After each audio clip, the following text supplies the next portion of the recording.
ಭಸ್ಮ ಅಂತಂದ್ರೆ ಏನು, ಆ ಭಸ್ಮದ ಮಹಿಮೆ ಎಂಥದ್ದು ಅಂತ ತಿಳ್ಕೊಂಡು ಕೇಳಿದಾಗ ಶಿವ ಹೇಳ್ದ, ವೀರಭದ್ರನ ಹತ್ರ ಹೋಗಿ ಈ ಪ್ರಶ್ನೆಗೆ ಉತ್ತರ ಕಂಡುಕೊಳ್ರಿ ಅಂತ ತಿಳ್ಕೊಂಡು ಹೇಳಿ ಕಳಿಸ್ತದ. ವೀರಭದ್ರನ ಹತ್ರ ಬಂದಾಗ ಎಲ್ಲ ದೇವತೆಗಳು ಹಿಂಗೆ ಕೂತ್ಕೊಂಡಿರುವಾಗ, ಋಷಿ ಮುನಿಗಳು ಕೂತ್ಕೊಂಡಿರುವಾಗ ವೀರಭದ್ರ ಹೇಳ್ದ, ಶಂಭು ಭಟ್ಟ ಅಂತ ತಿಳ್ಕೊಂಡು ಒಬ್ಬ ತಪಸ್ವಿ ಇದ್ದ ಒಂದು ಕಾಲದಲ್ಲಿ. ಆ ಶಂಭು ಭಟ್ಟ ಒಂದು ದಿವಸ ಒಬ್ಬ ಕರುಣಿದೇವ ಅನ್ನುವಂಥ ರಾಜನ ಅರಮನೆಗೆ ಬರ್ತಾನೆ. ರಾಜನ ಅರಮನೆಗೆ ಬಂದು ರಾಜನಿಗೆ ಒಂದು ಹಣ್ಣನ್ನು ಕೊಡ್ತಾನೆ. ಕರುಣಿದೇವ ರಾಜನಿಗೆ ಶುಚಿಸ್ಮಿತೆ ಅಂತ ತಿಳ್ಕೊಂಡು ಹೆಂಡತಿ ಇರ್ತಾಳೆ. ಆ ಶುಚಿಸ್ಮಿತೆ ಹೆಂಡತಿಗೆ ಇಬ್ಬರು ಮಕ್ಕಳು ಇರ್ತಾರ. ಆನಂದದ ಜೀವನ ಇತ್ತು. ಈ ಶಂಭು ಭಟ್ಟ ಬಂದು ಒಂದು ಹಣ್ಣನ್ನು ಕೊಟ್ಟ, ಹಿಡ್ಕೊ ಅಂತ ತಿಳ್ಕೊಂಡು ಕೈಯೊಳಗ. ಆ ಹಣ್ಣು ಕೊಟ್ಟ ತಕ್ಷಣವೇ ಕರುಣಿದೇವ ಎಷ್ಟು ಚಂದ ಐತಲ್ಲ ಅಂತ ತಿಳ್ಕೊಂಡು ಹಿಂಗೆ ಮೂಸಿ ನೋಡ್ದ. ಶಂಭು ಭಟ್ಟನಿಗೆ ಸಿಟ್ಟು ಬಂತು. ಎಲ್ಲರಿಗೆ ಹಂಗಾಗ್ತದ್ರಿ, ಹಣ್ಣು ಕೊಟ್ಟ ತಕ್ಷಣವೇ ಚಲೋ ಅದಾವೇನಂತ ಒಮ್ಮಿಗೆ ಮೂಗಿಗೆ ಮೂಸಿ ನೋಡಕ್ಕೆ ಹೋಯ್ತೀವ್ರಿ. ಹೂ ಕೊಡ್ರಿ, ಹೂ ವಾಸನೆ ಅದಾವೇನ ಮೂಗಿಗೆ.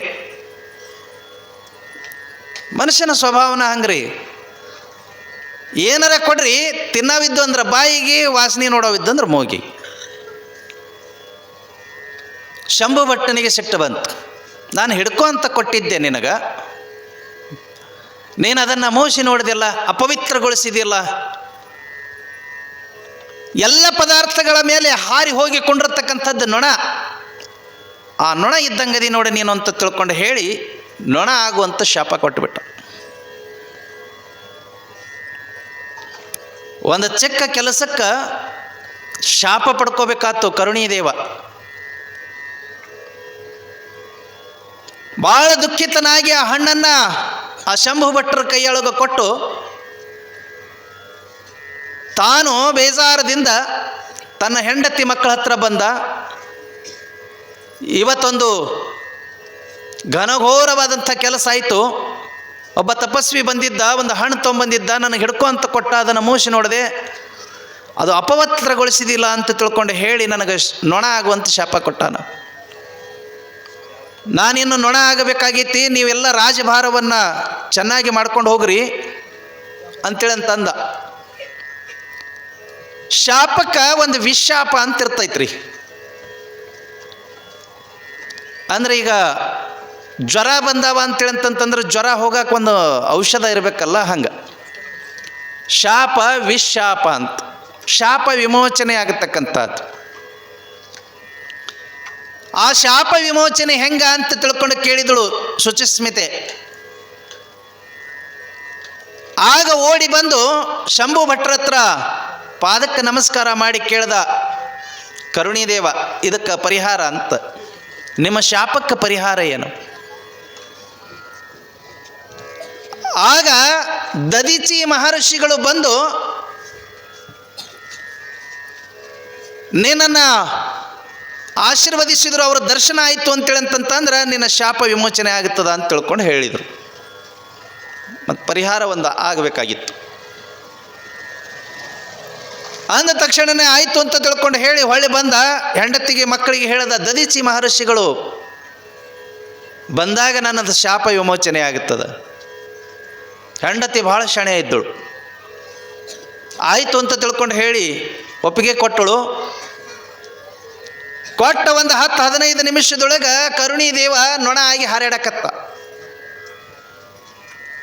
ಆಕೆ ಭಾಳ ಪ್ರೀತಿಲಿಂದ ಅದು ಗಂಡ ನೊಣ ಆಗಿದ್ದು ಅಂತ ತಿಳ್ಕೊಂಡು ಅಂದು ಆ ನೊಣಕ್ಕೆ ನಿತ್ಯ ಹಾಲು, ಜೇನು ತುಪ್ಪ, ಬೆಲ್ಲ ಹಿಂಗೆ ತಿನ್ನಿಸ್ತಿದ್ದಳು, ಜೋಪಾನ ಮಾಡ್ತಿದ್ದಳು. ಭಾಳ ಧರ್ಮನಿಷ್ಠಳಾಗಿ ಸಂಸಾರವನ್ನು ನಡೆಸ್ತಿದ್ದಳು, ರಾಜ್ಯಭಾರವನ್ನು ನಡೆಸ್ತಿದ್ದಳು. ಎಲ್ಲರ ಮೇಲೆ ಕರುಣೆ ಇತ್ತು, ಪ್ರೀತಿ ಇತ್ತು. ದಾನ ದಾಸೋಹಗಳಿಂದ ರಾಜ್ಯವನ್ನು ಸಮೃದ್ಧಗೊಳಿಸಿದಳು. ಅದಕ್ಕೆ ಒಬ್ಬಾಕೆ ಹೆಣ್ಮಗಳು ಏನು ಮನಸ್ಸು ಮಾಡಿದಳು ಅಂತೇಳಂತಂದ್ರೆ ಮನಿನ ನಂದ ಗೋಕುಲ್ನೂ ಮಾಡ್ತಾಳ, ಇಲ್ಲಾಂದ್ರೆ ಕುರುಕ್ಷೇತ್ರನೂ ಮಾಡ್ತಾಳ. ಮನೆಯೊಳಗೆ ಹೆಣ್ಮಗಳಿದ್ದಳಂದ್ರೆ ಮಾತ್ರ ಅದಕ್ಕೆ ಗೃಹ ಅಂತಾರ, ಮನಿ ಅಂತಾರ. ಆ ಮನೆಯೊಳಗಿರ್ತಕ್ಕಂಥ ಹೆಣ್ಮಗಳು ಧರ್ಮನಿಷ್ಠಳಾಗಿರಬೇಕು, ಕಾಯಕ ಜೀವಿಯಾಗಿರಬೇಕು, ವಿವೇಚನಾಶೀಲಳಾಗಿರಬೇಕು. ಪ್ರತಿಯೊಂದು ಸಂದರ್ಭದಲ್ಲಿಯೂ ಕೂಡ ಯೋಚನೆ ಮಾಡಿ ತನ್ನ ಸಂಸಾರವನ್ನು ನಡೆಸ್ತಕ್ಕಂಥವಳಾಗಿರಬೇಕು. ಅಂದಾಗ ಆ ಮನೆ ಭಾಳ ಚಲೋತ್ನಾಗಿ ಸುಸೂತ್ರವಾಗಿ ನಡೀತೈತ್ರಿ.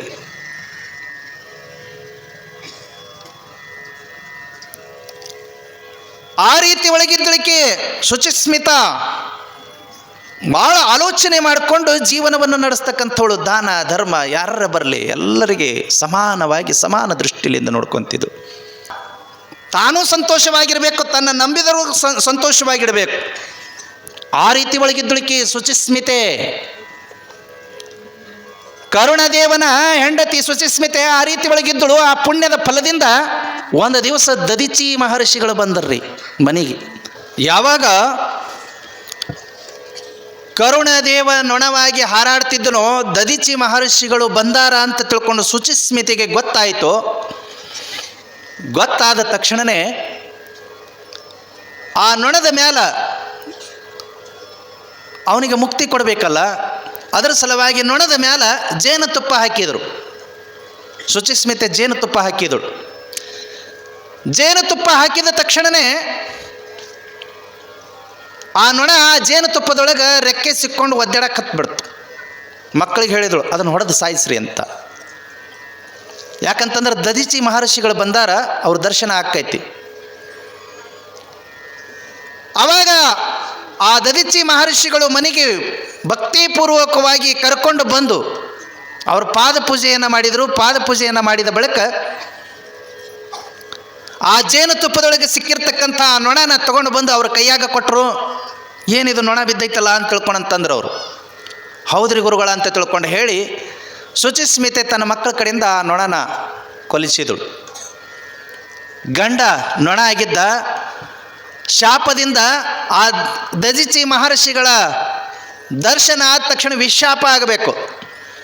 ಕೊಲಿಸಿದ ತಕ್ಷಣವೇ ಆ ನೊಣ ಸತ್ತು ಹೋದ ತಕ್ಷಣವೇ ಅವರು ಮುಟ್ಟಿದ್ರಲ್ಲ, ಹಸ್ತ ಮುಟ್ಟಿದ್ರು ದದಿಚಿ ಮಹರ್ಷಿಗಳು. ಹೊಳೆ ಕೊಟ್ಟರು. ಅದನ್ನು ಒಳಗೆ ತೊಗೊಂಡು ಹೋದಕ್ಕಿನ ಜಗಲಿ ಮ್ಯಾಲ ಅರುಂಧತಿ ಅಂತ ತಿಳ್ಕೊಂಡಕ್ಕಿನ ಆರಾಧ್ಯ ದೇವತೆ ಇದ್ದಳು, ಹೆಣ್ಣದೇವರು. ಆ ದೇವತೆಯನ್ನು ಬಹಳ ನಂಬಿದ್ದಳು. ಆಕಿನ ಹತ್ರ ಹೋಗಿ ಆ ಸತ್ತಿರ್ತಕ್ಕಂಥ ನೊಣನ ಮುಂದಿಟ್ಟು ಅಳಕ್ಕೆ ಶುರು ಮಾಡಿದಳು. ತಾಯಿ ನೀನ ಬದುಕಿಸ್ಬೇಕು ನನ್ನ ಗಂಡನ್ನ. ವಿಶಾಪ ಆಗಬೇಕಾಗಿತ್ತು. ನೊಣ ಸತ್ತಲ್ಲದನೇ ಗಂಡನಿಗೆ ಮರುಜೀವ ಬರಂಗಿಲ್ಲ. ಅದಕ್ಕೆ ನೀನೇ ದಾರಿ ತೋರಬೇಕು ಅಂತೇಳಂತಂದಾಗ ಅರುಂಧತಿ ದೇವತೆ ಮಗಳ ಕಷ್ಟವನ್ನು ನೋಡಿ ಪ್ರತ್ಯಕ್ಷಳಾಗಿ ಭಸ್ಮವನ್ನು ತಗೊಂಡು ಆ ಭಸ್ಮವನ್ನು ಶಿವಧ್ಯಾನ ಮಾಡ್ತಾ ಸತ್ತಿರ್ತಕ್ಕಂಥ ನೊಣದ ಮೇಲೆ ಹಾಕಲಿಕ್ಕಾಗಿ ಅವನು ಕರುಣೀದೇವ ರಾಜನಾಗಿ ಎದ್ದು ನಿಂತುಕೊಂಡು ಈ ಕಥೆಯನ್ನು ವೀರಭದ್ರ ಅಲ್ಲಿ ನೆರೆದಿರ್ತಕ್ಕಂಥ ಎಲ್ಲ ಋಷಿಮುನಿಗಳಿಗೆ ಹೇಳ್ದ.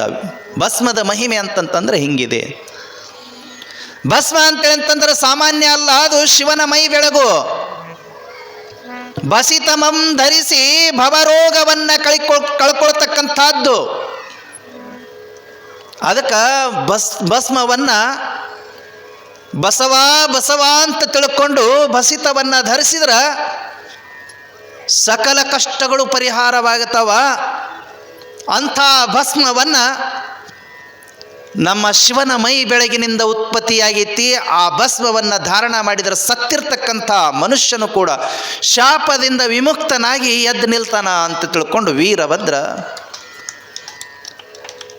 ಆ ಋಷಿ ಮುನಿಗಳಿಗೆ ಒಂದು ಕಥೆಯನ್ನು ಹೇಳ್ದ.